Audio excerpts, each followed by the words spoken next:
Les passions. Vous connaissez peut-être la célèbre citation de Confucius « Choisissez un travail que vous aimez et vous n'aurez pas à travailler un seul jour de votre vie ». Lorsque l'on aime ce que l'on fait, on y trouve du sens. On se sent aligné avec nos aspirations et avec qui on est vraiment. Il faut savoir que l'approche du travail n'a pas été toujours celle-ci. En effet, le mot travail tient son origine étymologique du mot latin tripalium, qui signifie instrument de torture. Vous voyez ? Heureusement, le concept a depuis bien évolué. Les notions de sens et d'épanouissement au travail sont aujourd'hui mises en avant. Le bien-être au travail serait même un élément clé de la réussite en entreprise. La qualité de vie au travail ayant un impact direct sur la motivation des travailleurs, elle augmenterait par conséquent leur performance. Quand on est passionné par son travail, par définition, on prend du plaisir pour faire ce que l'on fait. Et on a alors envie d'en faire encore plus. Cela nous permet donc d'être plus productifs dans nos différentes tâches et c'est finalement tout un cercle vertueux qui se met en place.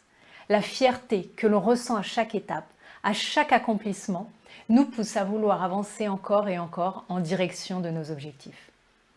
Aimer ce que l'on fait nous permet en outre de puiser de la motivation nécessaire pour braver tous les obstacles et difficultés que l'on peut rencontrer dans notre vie professionnelle. Soucis techniques, administratifs, logistiques, conflits avec un collègue ou un supérieur, tout sera plus facilement réglé et traité.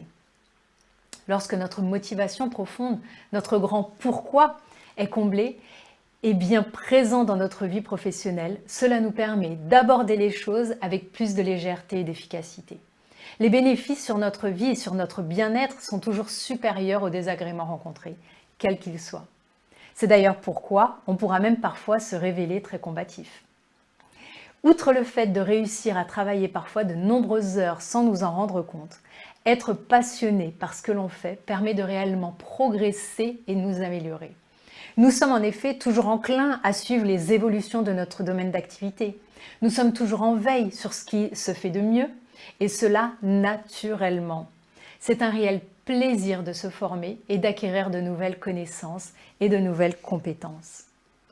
Le problème que l'on peut rencontrer est que si certains ont des passions bien identifiées, ce n'est pas le cas de tous et le terme même de passion peut faire peur.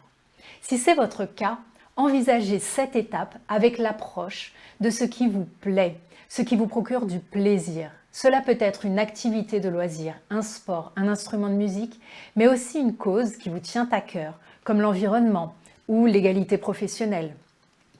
Une fois identifié, sachez néanmoins que la passion seule ne suffit pas. Pour ne pas transformer votre projet en échec, il faut accepter de prendre en compte tous les à côté. Avantages et inconvénients réels de pratiquer cette activité sous forme de métier, X nombre d'heures par jour et avec une pression de performance et de talent nécessaire.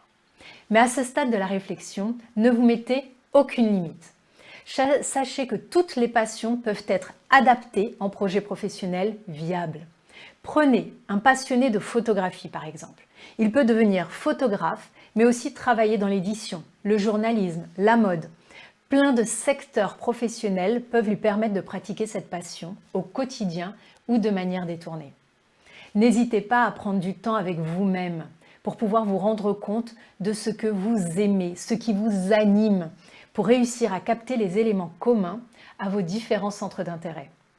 Ainsi, même en ayant des centres d'intérêt multiples, il est possible de trouver sa vocation.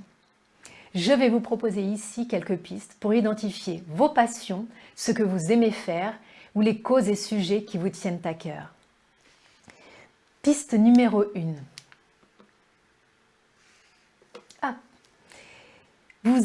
Pensez à ce qui vous fait perdre la notion du temps.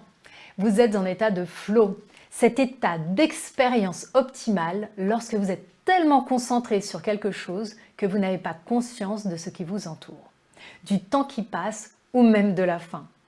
Le travail de vos rêves devrait vous permettre de vous mettre dans cet état.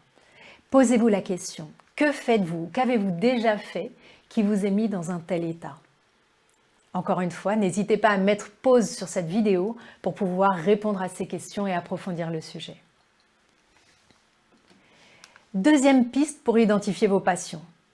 Réveillez vos souvenirs d'enfance. Rappelez-vous votre enfance. À cette période, il y a forcément une ou plusieurs choses que vous adoriez faire. Les enfants ne font pas les choses pour impressionner quelqu'un ou gagner de l'argent. Repassez mentalement votre enfance et pensez aux choses que vous aimiez vraiment. Vous pourriez y trouver le but de votre vie. Autre piste, faites le point sur ce que vous ne voulez pas faire.